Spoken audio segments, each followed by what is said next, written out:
রসূল আমার কাজে কর্মের অনুপ্রেরণা।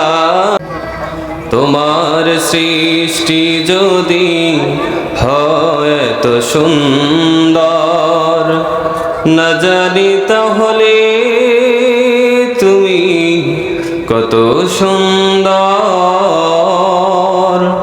কত সুন্দর। ইমামুন আদিল ওয়া শাবুন নাশা ফি ইবাদাতিল্লাহ ওয়া রাজুলুন কলবুহু মুআল্লাকুন ফিল মাসাজিদ ইযা খারাজা মিনহু হাত্তা ইয়াউদু ইলাইহি ওয়া রাজুলান তাহাব্বা ফিল্লাহি ইজতামা'a আলাইহি ওয়া তাফাররাকা আলাইহি ওয়া রাজুলুন যাকারাল্লাহা খালিয়ান ফাফাদাত আইনাহুম ورجلا دعته امرأة ذات حسب وجمال فقال إني أخاف الله ورجلا تصدق بصدقة فأخفي حتى لا تعلم شماله ما تنفق يمينه আল্লাহ নবী মুহাম্মদুর রাসূলুল্লাহ সাল্লাল্লাহু আলাইহি ওয়াসাল্লাম বলছেন, কিয়ামতের সেই কঠিন দিনে, যেই দিন বাবা তার সন্তানকে চিনবে না, সন্তান তার বাবা মাকে চিনবে না, মা তার ছেলেকে চিনবে না, ভাই তার বোনকে চিনবে না, বোন তার ভাইকে চিনবে না, যেই দিন আল্লাহ রাব্বুল আলামিনের আরশের ছায়া ছাড়া আর কোনো ছায়া থাকবে না, সেই কঠিন দিনে আল্লাহ রাব্বুল আলামিন 7 শ্রেণীর মানুষকে তার আরশের নিচে ছায়া দিবেন।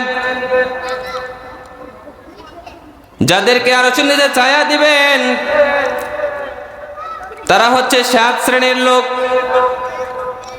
কিয়ামতের মাঠটা কেমন হবে আল্লাহ রাব্বুল আলামিন সূরাতুল জিলজালের মধ্যে বলছেন, ইযা যুলজিলাতিল আরদু জিলজালাহা ওয়া আখরাজাতিল আরদু আসকালাহা ওয়া ক্বালাল ইনসানু মা লাহা ইয়াওমাইযিন তুহাদ্দিসু আখবারাহা। আমার আল্লাহ রাব্বুল আলামিন বলছেন, ইযা যুলজিলাতিল আরদু জিলজালাহা, যখন প্রচন্ড কম্পনে পুরো পৃথিবী প্রকম্পিত হয়ে যাবে, ওয়া আখরাজাতিল আরদু আসকালাহা, জমিন তার ভিতর মধ্য থেকে যত বোঝা রয়েছে সবকিছু বের করে দিবে, ওয়া ক্বালাল ইনসানু মা লাহা, এবং তখন মানুষ বলবে, ওয়া ক্বালাল ইনসানু মা লাহা, এই পৃথিবীর কি হলো। মানুষগুলো পাগলের মতো মাতালের মতো ছুটে বেড়াবে এবং তারা বলতে থাকবে, ওয়া ক্বালাল ইনসানু মা লাহা, এই পৃথিবীর কি হয়ে গেল। যখন কিয়ামত অনুষ্ঠিত হবে, কিয়ামতের মাঠটা এতটা ভয়াবহ হবে, কাল্লা ইযা দুক্কাতিল আরদু দাক্কান দাক্কা, যখন এই পৃথিবীকে চূর্ণ বিচূর্ণ করে দেওয়া হবে, ওয়াজাআ রাব্বুকা ওয়াল মালাকু সাফফান সাফফা, আল্লাহ রাব্বুল আলামিন বলছেন, ওয়াজাআ রাব্বুকা, আর তোমার রব সেখানে উপস্থিত হবেন, ওয়াল মালাকু সাফফান সাফফা, এবং ফেরেশতাগণ সেখানে সারিবদ্ধভাবে দাঁড়িয়ে থাকবেন। এত মানুষ থাকবেন, এত ফেরেশতারা থাকবেন, আম্বিয়া কেরামগণ থাকবেন, সাহাবায়ে কেরামগণ থাকবেন, সকলেই থাকবেন, কিন্তু কেউ একটা টু শব্দ করার মতো, একটা আওয়াজ করার মতো তারা কোনো সুযোগ পাবে না, কেউ কোনো কথা বলার মতো কোনো সাহস থাকবে না। তখন শুধুমাত্র একমাত্র আল্লাহ রাব্বুল আলামিন সেখানে কথা বলতে পারবেন।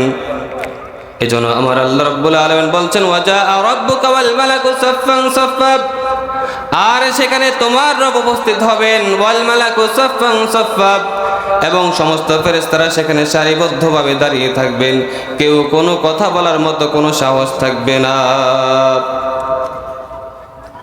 তাহলে সম্মানিত হাজিরিন, কিয়ামতের মাঠটা অত্যন্ত ভয়াবহ হবে,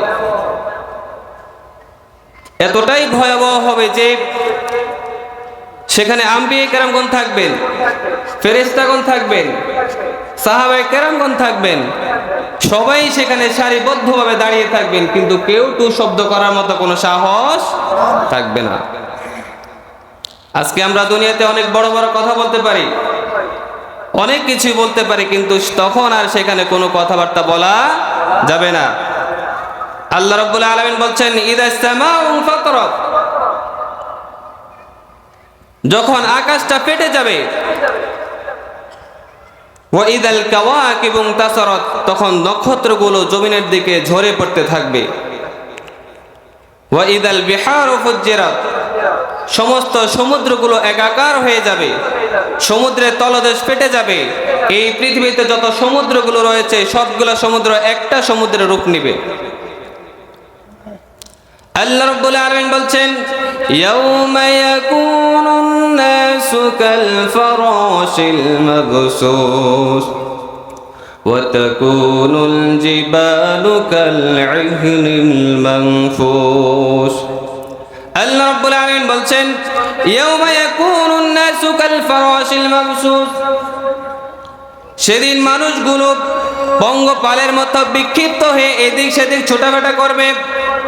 ওয়া তাকুনুল জিবালু কাল ইহনিল মানফুস, এবং পর্বতগুলো ধুনো পশমের মতো উঠতে থাকবে।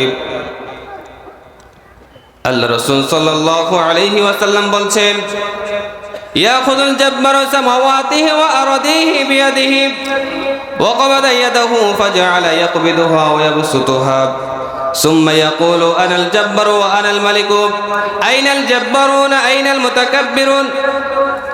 আল্লাহ নবী মুহাম্মদুর রাসূলুল্লাহ সাল্লাল্লাহু আলাইহি ওয়াসাল্লাম বলছেন, ইয়াখুযুল জাব্বারু সামাওয়াতিহি, কিয়ামতের দিন মহাপরাক্রমশালী আল্লাহ রাব্বুল আলামিন সেখানে উপস্থিত থাকবেন এবং তিনি সেখানে সমস্ত আসমানগুলোকে এবং জমিনটাকে তার হাতের মুঠোর মধ্যে নিয়ে নেবেন।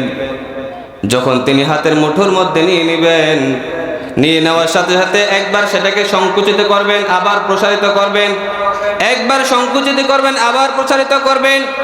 তারপরে তিনি বলতে থাকবেন, সুম্মা ইয়াকুলু আনাল জাব্বারু ওয়া আনাল মালিকু, আমি হচ্ছি রাজাধিরাজ, আমি হচ্ছি মালিক, আমি সকল ক্ষমতার মালিক। আইনাল জাব্বারুনা আইনাল মুতাকাব্বিরুন, দুনিয়াতে যারা ক্ষমতা দাপট দেখিয়েছে, দুনিয়াতে যারা দাপটের সাথে তারা চলাফেরা করছে, দুনিয়াতে যারা অহংকার করেছে, তাদের ক্ষমতা নিয়ে যারা অহংকার করেছিল, মানুষকে বদনাম করেছে, মানুষকে বিভিন্নভাবে অপমান করেছে, তার এই ক্ষমতা দেখিয়ে যারা দুনিয়াতে এমন অহংকার করেছে, আজ সেই অহংকারী শাসকগুলো কোথায়? আজ সেই পরাক্রমশালী শাসকগুলো কোথায়? আল্লাহু আকবার। আল্লাহ রাসূল কি বলতেছেন? যে কিয়ামতের কঠিন দিনে আল্লাহ রাব্বুল আলামিন সমস্ত আসমান এবং জমিনটাকে তার হাতের মুঠোর মধ্যে নিয়ে নেবেন এবং এই হাতের মুঠোর মধ্যে নিয়ে তিনি একবার সেটাকে সংকুচিত করবেন, আবার প্রসারিত করবেন, আবার সংকুচিত করবেন, আবার প্রসারিত করবেন,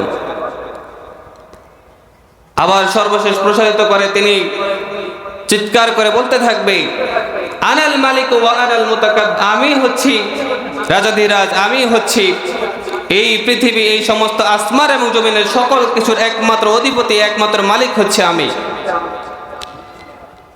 তাহলে আমার উপরে ক্ষমতা দেখানোর মতো আর কেউ নেই।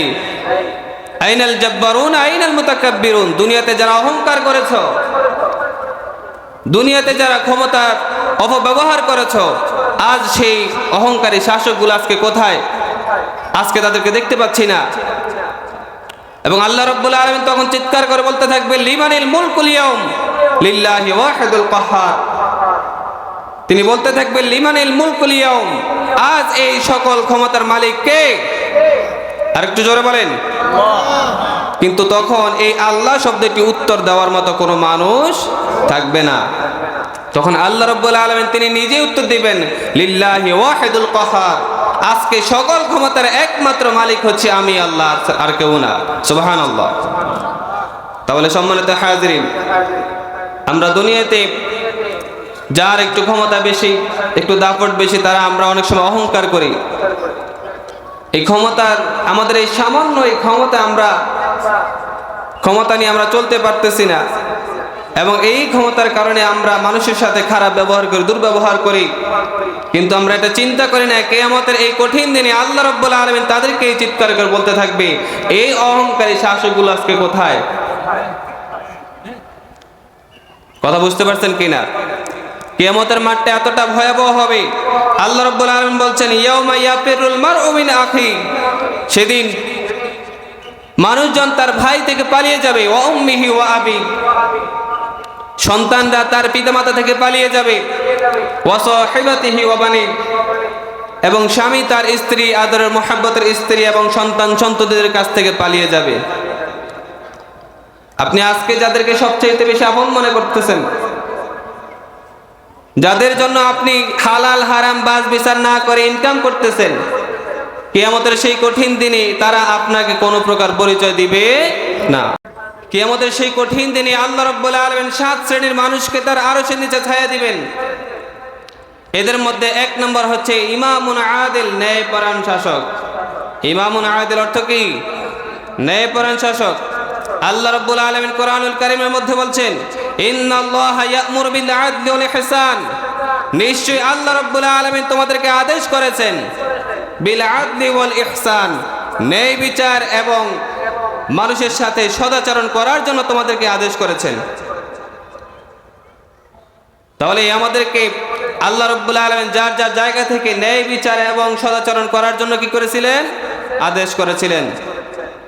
এই ন্যায় বিচারে বিপরীত হচ্ছে জুলুম।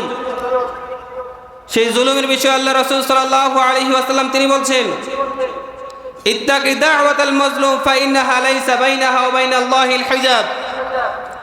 আল্লাহ নবী মুহাম্মদুর রাসূলুল্লাহ সাল্লাল্লাহু আলাইহি ওয়াসাল্লাম বলছেন, ইত্তাকি দাওয়াতাল মাজলুম, তোমরা মাজলুমের ফরিয়াদকে ভয় করো, ফাইন্নাহা লাইসা বাইনাহা ওয়া বাইনাল্লাহিল হিজাব, কেননা মাজলুমের ফরিয়াদের সাথে আল্লাহর সাথে কোনো পার্থক্য থাকে না। তার মানে হচ্ছে মাজলুম যখন আল্লাহর কাছে ফরিয়াদ করে তখন সাথে সাথেই আল্লাহ রাব্বুল আলামিন সেটা কবুল করে নেন। তাহলে সম্মানিত হাজিরিন, যারা আল্লাহর এই আরশের নিচে ছায়া পাবে এদের মধ্যে 1 নম্বর কারা? কথা বলেন, 1 নম্বর কারা? ইমামুন আদিল, ন্যায়পরায়ণ শাসক। ন্যায়পরায়ণ শাসকরা হচ্ছে 1 নম্বর। এদেরকে আল্লাহ রাব্বুল আলামিন আগে আরশের নিচে ছায়া দিবেন।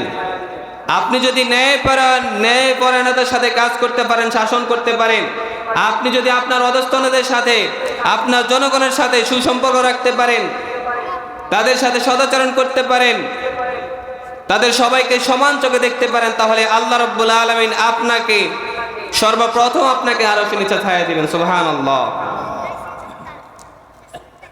এবার ন্যায়পরায়ণ শাসক কারা?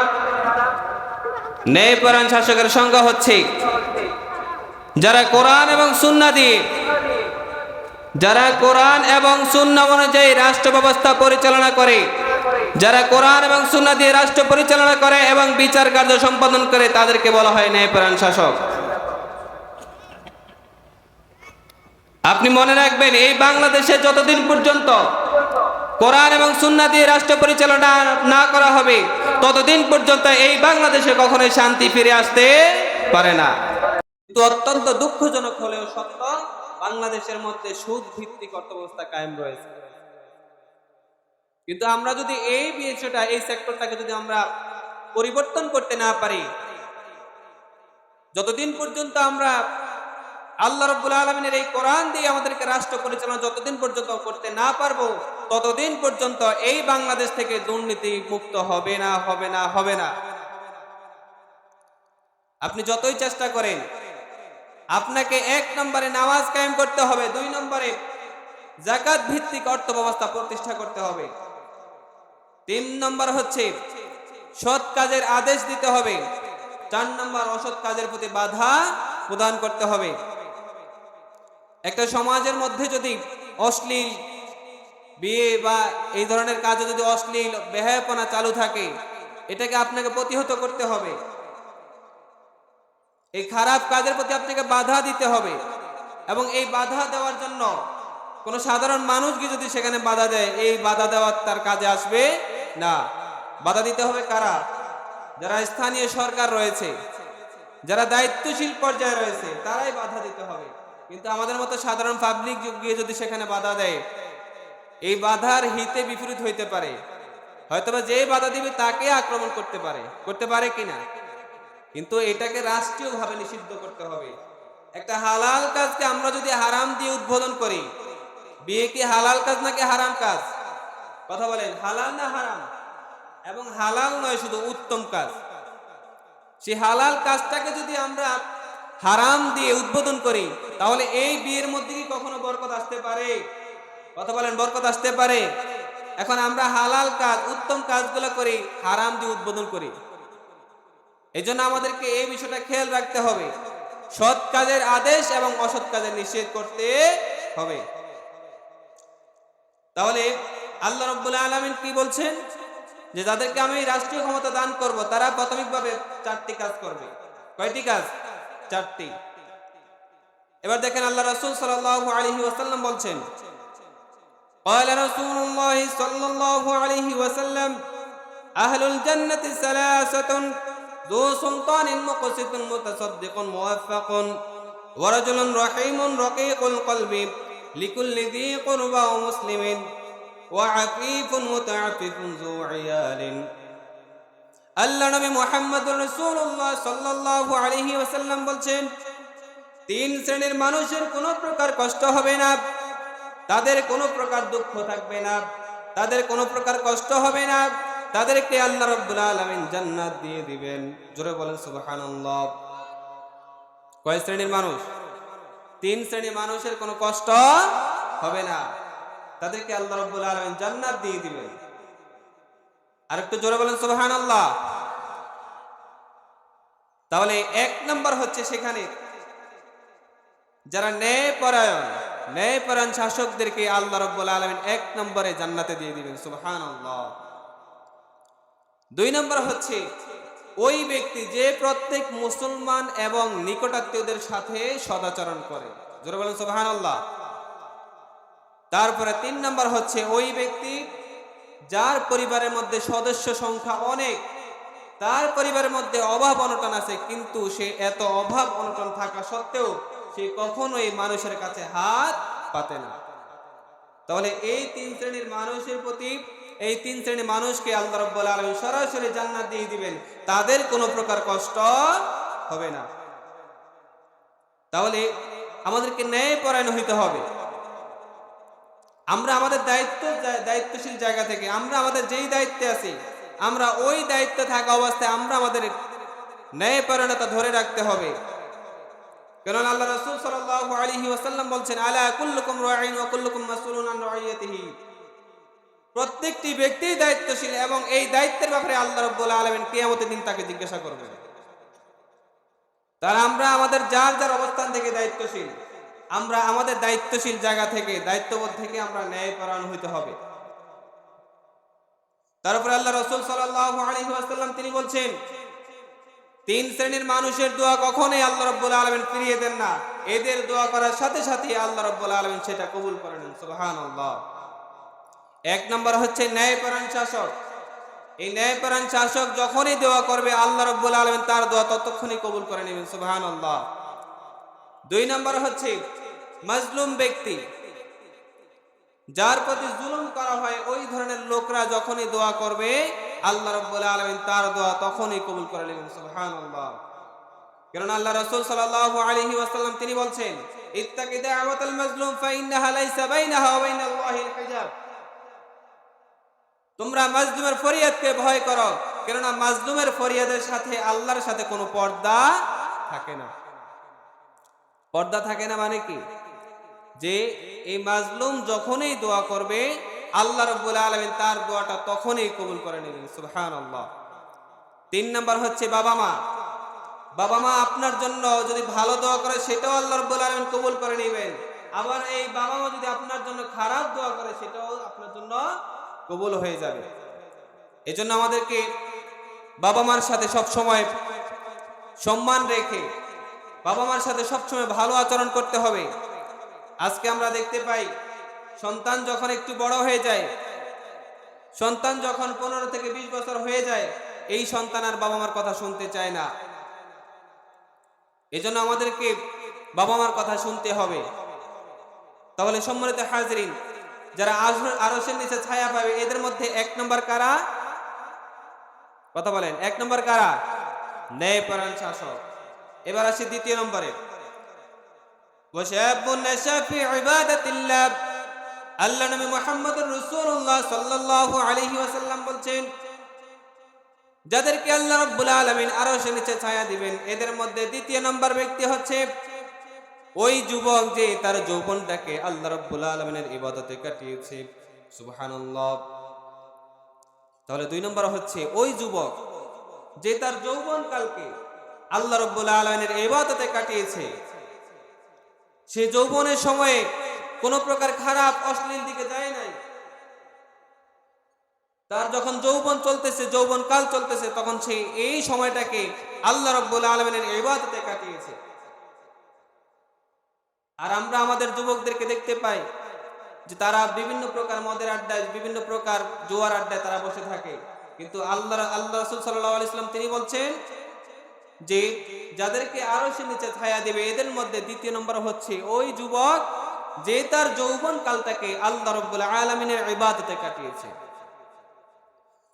قال رسول الله صلى الله عليه وسلم لا تزول قدم ابن آدم يوم القيامة من عند ربه حتى يسأل عن خمس: عن عمره فيما أفناه، وعن شبابه فيما أبلاه، وماله من أين اكتسبه، وفيما أنفقه، وماذا عمل فيما علم। আল্লাহ নবী মুহাম্মদুর রাসূলুল্লাহ সাল্লাল্লাহু আলাইহি ওয়াসাল্লাম বলেন, কিয়ামতের দিনে আল্লাহ রাব্বুল আলামিন প্রত্যেকটি বনি আদমকে 5টি প্রশ্নের উত্তর দেওয়া ছাড়া তাদেরকে এক পা সামনেও আগাতে দিবেন না, এক পা পিছনেও আগাতে দিবেন না। কয়টি প্রশ্ন? 5টি। কয়টি? 5টি প্রশ্নের উত্তর দেওয়া ছাড়া আমরা এক কদম সামনেও যেতে পারবো না, এক কদম পিছনেও যেতে পারবো না। রাসূল সাল্লাল্লাহু আলাইহি ওয়াসাল্লাম তিনি বলছেন যে কিয়ামতের দিনে আল্লাহ রাব্বুল আলামিন মানুষকে, প্রত্যেক বনি আদমকে 5টি প্রশ্নের উত্তর দেওয়ার আগ পর্যন্ত এক কদম সে সামনেও যেতে পারবে না, এক কদম পিছনেও যেতে পারবে না। সেখানে 5টি প্রশ্নের 1 নম্বর প্রশ্ন হচ্ছে আন উমরিহি ফীমা আফনাহু। তোমাকে যে দীর্ঘ 60 বছর, 70 বছর, 80 বছর, এমনকি 100 বছর যাদেরকে হায়াত দেওয়া হয়েছে, তোমার এই লম্বা সময়টা তুমি দুনিয়াতে কি করেছো? এই প্রশ্নের উত্তর দেওয়ার আগ পর্যন্ত এই লোকটাকে এখান থেকে যেতে দেওয়া হবে না। তাহলে আপনারা চিন্তা করে দেখেন আমাদের এই লম্বা সময়টা আমরা কি করেছি, এটা আমাদেরকে আজকে চিন্তা করে দেখতে হবে। 2 নম্বর হচ্ছে, 2 নম্বরে আল্লাহ রাব্বুল আলামিন প্রশ্ন করবেন, তোমাকে একটা যৌবন দেওয়া হয়েছে, এই যৌবন কাল তুমি কোন পথে ব্যয় করেছো? তুমি কি আল্লাহর ইবাদত করেছো নাকি শয়তানের ইবাদত করেছো? এজন্য আমাদেরকে তখন জিজ্ঞাসা করা হবে যে তোমাকে যে যৌবন দেওয়া হয়েছে, যৌবন কালে তুমি কি করেছো? 3 নম্বর প্রশ্ন, 3 নম্বর প্রশ্ন হচ্ছে যে তুমি যে সম্পদগুলো অর্জন করেছো, উপার্জন করেছো, এই সম্পদগুলো তুমি কোন পথে কিভাবে উপার্জন করেছো? 4 নম্বর প্রশ্ন হচ্ছে যে তুমি যে সম্পদগুলো উপার্জন করেছো সেটা কোন পথে তুমি ব্যয় করেছো? এবং সর্বশেষ যে প্রশ্ন সেটা হচ্ছে যে তুমি যতটুকু ইলম অর্জন করেছো, তুমি যতটুকু ইলম অর্জন করেছো সেই অনুযায়ী কি তুমি আমল করেছো কিনা? এই 5টি প্রশ্নের উত্তর দেওয়ার আগ পর্যন্ত কোনো মানুষকে কিয়ামতের সেই কঠিন দিনে এক কদম সামনেও যেতে দেওয়া হবে না এবং এক কদম পিছনেও যেতে দেওয়া হবে না। তো সম্মানিত হাজিরিন, আমি 2 নম্বরে যে আরশের ছায়াপ্রাপ্ত যে 7 শ্রেণীর মানুষ রয়েছে তাদের মধ্যে 2 নম্বর হচ্ছে ওয়াশাবুন নাশা ফি ইবাদাতিল্লাহ, যারা যৌবন কালে আল্লাহ রাব্বুল আলামিনের ইবাদত করেছে। 3 নম্বর হচ্ছে ওয়ারাজুলুন কলবুহু মুআল্লাকুন ফিল মাসাজিদ ইযা খারাজা মিনহু হাত্তা ইয়াউদু ইলাইহি। আল্লাহ রাসূল সাল্লাল্লাহু আলাইহি ওয়াসাল্লাম বলেন, যাদেরকে আরশের ছায়া প্রাপ্ত, যাদেরকে আরশের ছায়া দেওয়া হবে, আরশের নিচে যাদেরকে অবস্থান করতে দেওয়া হবে, তাদের মধ্যে 3 নম্বর হচ্ছে ওই মুসল্লি যেই মুসল্লির অন্তরটা মসজিদের সাথে ঝুলন্ত। ইযা খারাজা মিনহু হাত্তা ইয়াউদু ইলাইহি, যখন সে মসজিদ থেকে বের হয় তখন তার মন ছটফট করতে থাকে কখন পরের ওয়াক্ত সে নামাজ পড়বে। 3 নম্বর হচ্ছে যে যাদের অন্তরটা মসজিদের সাথে ঝুলন্ত, যখন তারা এক ওয়াক্ত নামাজ পড়ে বাড়িতে যায় তখন সে ছটফট করতে থাকে সে পরের ওয়াক্ত নামাজ কিভাবে পড়বে। 4 নম্বর হচ্ছে ওয়ারজুলান তাহাব্বা ফিল্লাহি ইজতামা আলাইহি ওয়া তাফাররাকা আলাইহি, যারা একে অপরকে আল্লাহর জন্য ভালোবাসে এবং আল্লাহর জন্য যারা একে অপরের সাথে মিলিত হয় এবং আল্লাহর জন্য যারা একে অপরের থেকে পৃথক হয়ে যায়। তাহলে আমাদের ভালোবাসাটা হবে একমাত্র কার জন্য? আল্লাহ রাব্বুল আলামিন কোরআনুল কারীমের মধ্যে বলছেন, قل إن صلاتي ونسكي ومحياي ومماتي لله رب العالمين। আল্লাহ রাব্বুল আলামিন বলছেন, قل إن صلاتي ونسكي, হে রাসূল আপনি বলুন, ইন্না সলাতি, নিশ্চয় আমার নামাজ, অনুসুকি আমার কুরবানি, ও মাহিয়ায়া আমার জীবন, ও মামাতি এবং আমার মরণ, লিল্লাহি রাব্বিল আলামিন, কেবলমাত্র আল্লাহ পাক রব্বুল আলামিনের জন্য। সুবহানাল্লাহ। তাহলে আমাদের জীবন মরণ, নামাজ এবং কুরবানি প্রত্যেকটা জিনিসই কেবলমাত্র কার জন্য হতে হবে? আল্লাহর জন্য হতে হবে। ইন্নাল্লাহা ইশতারা মিনাল মুমিনিনা আনফুসাহুম ওয়া আমওয়ালাহুম বিআন্না লাহুমুল জান্নাহ। আল্লাহ রাব্বুল আলামিন বলছেন, ইন্নাল্লাহা ইশতারা মিনাল মুমিনিনা, নিশ্চয়ই আল্লাহ রাব্বুল আলামিন মুমিনদের কাছ থেকে খরিদ করে নিয়েছেন, মুমিনদের কাছ থেকে কিনে নিয়েছেন, আনফুসাহুম ওয়া আমওয়ালাহুম, তাদের জান এবং মালকে, বিআন্না লাহুমুল জান্নাহ, জান্নাতের বিনিময়ে। জোরে সুবহানাল্লাহ বলেন। তাহলে দেখেন এখানে আল্লাহ রাব্বুল আলামিন বলছেন নিশ্চয়ই মুমিনদের কাছ থেকে খরিদ করে নিয়েছেন। কি কিনে নিয়েছেন? তাদের জান এবং মালকে। এখন আমাদের জান এবং মাল কি আল্লাহর পথে দিতে রাজি আছি কিনা? আরেকটু জোরে বলেন, রাজি আছি কিনা? তাহলে আমাদের জান এবং মাল এটা আমাদের না, এটা কার? আল্লাহর। এটা কার? এই জন্য আল্লাহ বলছেন, ইন্নাল্লাহা ইশতারা মিনাল মুমিনিনা আনফুসাহুম ওয়া আমওয়ালাহুম বিআন্না লাহুমুল জান্নাহ। আমরা যদি জান্নাতের আশা করি, আমরা যদি জান্নাত পেতে চাই, তাহলে আমাদের জান এবং মালকে আল্লাহ রাব্বুল আলামিনের দরবারে উপস্থিত করতে হবে। আমাদের জান এবং মালকে কেবলমাত্র আল্লাহ রাব্বুল আলামিনের পথেই খরচ করতে হবে, এছাড়া অন্য কোনো পদে খরচ করা যাবে না। তারপরে 5 নম্বর হচ্ছে ওয়ারাদুলান যাকারুল্লাহা খালিয়ান ফাফাদাত আইনাহু, যাদেরকে আল্লাহ রাব্বুল আলামিন আরশের নিচে ছায়া দিবেন, এদের মধ্যে 5 নম্বর হচ্ছে ওই লোক, যেই লোক গোপনে আল্লাহ রাব্বুল আলামিনকে সিজদা করে এবং গোপনে আল্লাহ রাব্বুল আলামিনকে ডাকে এবং এই ডাকার সাথে সাথে তার চক্ষু থেকে পানি বের হয়। সুবহানাল্লাহ। তাহলে 5 নম্বরে যাদেরকে আরশের নিচে ছায়া দিবে তারা কারা? যারা গোপনে ইবাদত করে, গোপনে আল্লাহকে ডাকে, গোপনে ইবাদত করে এবং তারা আল্লাহর কাছে দোয়া করে এবং এই দোয়া করার সময় তাদের চক্ষু থেকে কি বের হয়? পানি বের হয়। আল্লাহ রাব্বুল আলামিন কোরআনুল কারীমের মধ্যে স্পষ্ট ভাবে বলছেন, ওয়া মিনাল লাইলি ফাতহাজ্জাদ বিহি নাফিলাতাল লাক আসা আন ইয়াবআসাকা রাব্বুকা মাকামান মাহমুদা। ওয়া মিনাল লাইলি ফাতহাজ্জাদ বিহি নাফিলাতাল লাক, হে রাসূল আপনার জন্য অতিরিক্ত ভাবে তাহাজ্জুদের নামাজকে অতিরিক্ত ভাবে দেওয়া হয়েছে। আসা আন ইয়াবআসাকা রাব্বুকা মাকামান মাহমুদা, আশা করা যায় আপনাকে এর বিনিময়ে আল্লাহ রাব্বুল আলামিন মাকামে মাহমুদ দান করবেন। সুবহানাল্লাহ। তাহলে আমাদের 5 নম্বর হচ্ছে, 5 নম্বরে যাদেরকে আল্লাহ রাব্বুল আলামিন আরশের নিচে ছায়া দিবেন তারা কারা?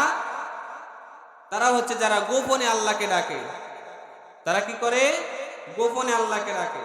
এইজন্য আমাদেরকে গোপনে আল্লাহ রাব্বুল আলামিনকে ডাকতে হবে। 6 নম্বর হচ্ছে ওয়ারাজুলান দাআতুহু ইমরাতুন যাতু হাসাবিন ওয়া জামালিন ফাকালা ইন্নী আখাফুল্লাহ।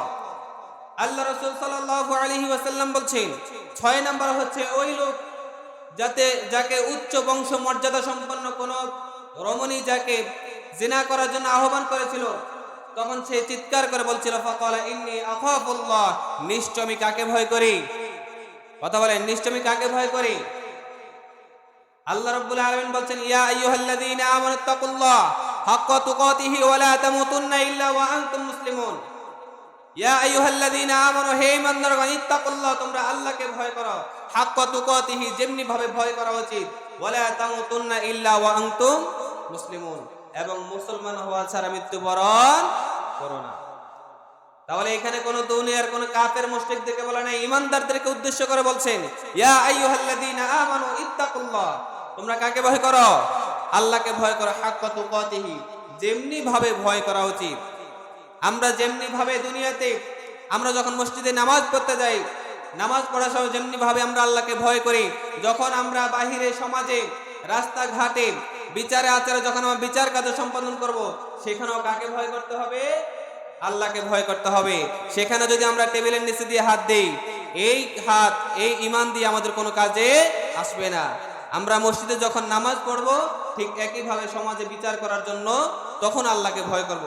সর্বশেষ যে বিষয়, সর্বশেষ যারা আরশের নিচে ছায়া পাবে তারা হচ্ছে ওয়ারাজুলুন তাসাদদাকা বিসাদাকাতিন ফাআখফিহা হাত্তা লা তা'লামু শিমালুহু মা তুনফিকু ইয়ামিনু। 7 নম্বর হচ্ছে ওই লোক, ওই দানকারী যে এতটাই গোপনে দান করে যে সে ডান হাতে কি দান করেছে